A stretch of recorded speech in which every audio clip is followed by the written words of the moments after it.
for people from whatever walk of life have demonstrated how very connected they feel to you and how the story of your life is their story and how their story is yours.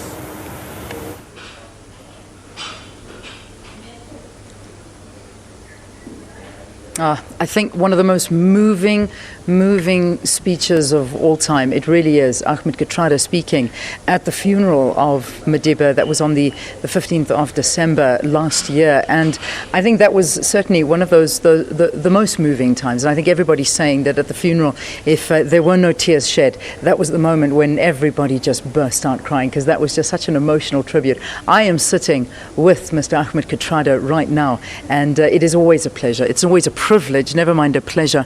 It's so good to see you, and thank you again for waking up early and coming to see us this morning.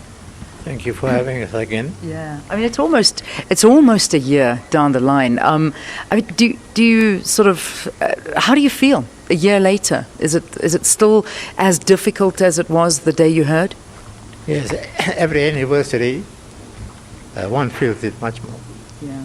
And there are occasions during the year as well when one misses him on occasions. Especially there are events that one expects him to be present, and one misses him. Yeah. But especially on days like this. Yeah. It's difficult. When you heard the news, when you obviously got the phone call and they said to you, listen, where were you? What was your immediate reaction when you heard that Mandela had passed?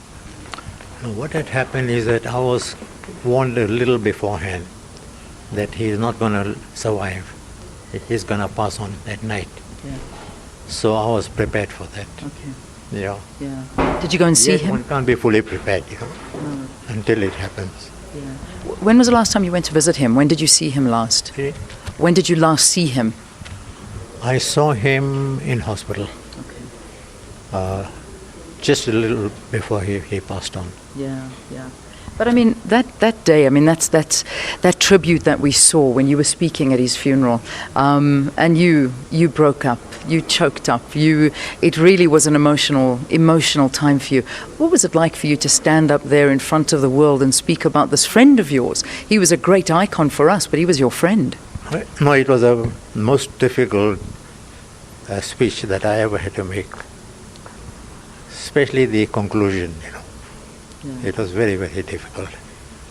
Yeah. But we had to go through it. Yeah. A moment I hope you never have to relive. Now, you are one of the most incredible men I know, because I came here to this foundation to a birthday celebration of yours. And in order to get you here, you were told that we were going to be watching a documentary on Madiba's life.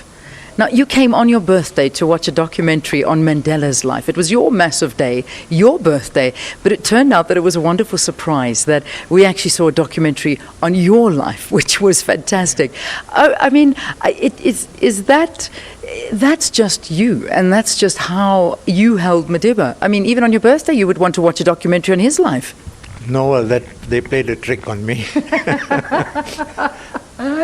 Oh my God! I'm not sure I'd want to go watch a documentary of my best friend's life on my birthday. I'm like, listen, can I have the attention for once, please? and attention you so rightly deserved. You're sort of, and you've been asked this 100 times about memories of Mandela and times that you shared with him. You had fun. You really did. We had, and I told him over and over again that ever since I met him, I only saw jail. Oh, no. Yeah. No, we had reached a stage where we could sort of tease each other, crack jokes and so forth. Yeah. Yeah. I mean, when I told you what they were telling me now about the SANDF, that they realized the night before that the gun carriage that was going to be carrying the coffin was too small, because the coffin was too big. It was too big by 5 centimeters on each side. You said to me, your automatic reaction was, isn't that just typical? Even in death he was causing trouble. Is that really what he was like, causing trouble wherever he went? That's right. Is it? Yes, I told somebody this morning too. Yeah. That even his death is not leaving us alone. Oh, man. Yeah, it's true. I mean, I think there was a cartoon that was made recently. I don't know if it was a Piro's cartoon, where now in the paper, the angels were talking to him saying, you know, look down there, look at the trouble you're still causing, and here you are. So I mean, you're just echoing it. But I mean, it's a legacy that'll live on for generations and generations to come. But do you believe that it's not just, we don't want to just see a face and a legacy and a smile. We want to live what he believed in. And do you believe that we're doing that? I think that there needs to be a lot of emphasis that while we're celebrating the man, the more important thing is to commemorate in perpetuity what he lived for and what he died for. Yeah. That is the most important, his legacy. Yeah. You know. That is it. It's that legacy that we've got to keep on instilling into our children, instilling into the future generations, because we never, ever must forget it. Because what you fought for and what Madiba fought for is what we're enjoying today, and people can't forget that. Yes, no, that is very, very important. Particularly among young people, we have to remind them freedom didn't fall from heaven. Yeah. Freedom was fought for. Unfortunately, many, many people didn't live to see the freedom that they sacrificed their lives for. Yeah. We saw freedom. Madiba saw freedom and left behind this legacy that we can never forget, because with freedom comes responsibility, and responsibility particularly of young people. They have a responsibility.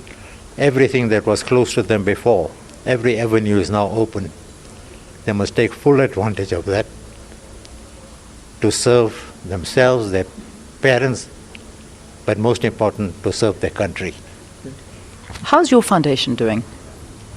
It's making steady progress. Yes, it's getting more and more activities involved. Good. Tomorrow morning, too, we'll be at Union Buildings, laying a wreath before his statue. Yeah.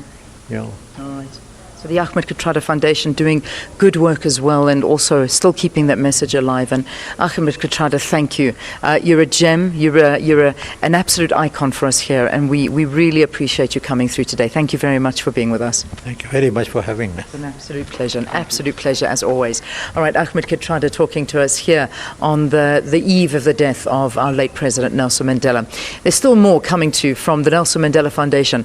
Stay locked on us.